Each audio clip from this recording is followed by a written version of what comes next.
Israeli বাহিনীর টানা সামরিক অভিযানে এক ভয়াবহ পরিস্থিতির মধ্য দিয়ে যাচ্ছে ফিলিস্তিনির গাজা উপত্যকা।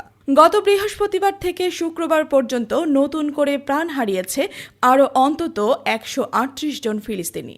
আহত হয়েছেন আরও ৬২৫ জন। গাজার স্বাস্থ্য মন্ত্রণালয়ের তথ্য অনুযায়ী এই সর্বশেষ সংযোজনের ফলে ২০২৩ সালের অক্টোবর থেকে শুরু হওয়া ইসরায়েল গাজা যুদ্ধের সর্বমোট নিহতের সংখ্যা দাঁড়িয়েছে ৫৭,২৬৮ জন।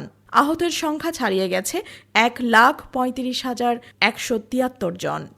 তবে বাস্তব চিত্র আরও ভয়াবহ। গাজার স্বাস্থ্য মন্ত্রণালয় জানিয়েছে ধ্বংসস্তূপের নিচে এখনও বহু মানুষ চাপা পড়ে রয়েছেন, যাদের উদ্ধার করা সম্ভব হয়নি। তবে প্রকৃত প্রাণহানির সংখ্যা আরও অনেক বেশি হতে পারে বলে আশঙ্কা করছেন তারা।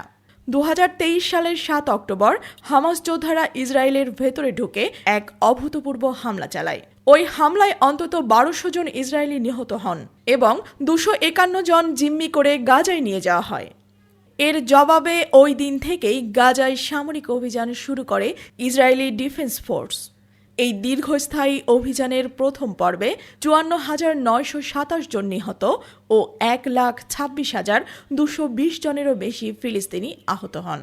চলমান যুদ্ধবিরতির চাপে গত ১৯ জানুয়ারি ইসরায়েল যুদ্ধবিরতি ঘোষণা করলেও মাত্র ২ মাসের মাথায় ১৮ মার্চ থেকে দ্বিতীয় দফায় আবারও শুরু করে হামলা। দ্বিতীয় ধাপে গাজায় আরও ৬,৭১০ জন নিহত হয় এবং ২৩,৫৮৪ জন আহত হয়েছেন।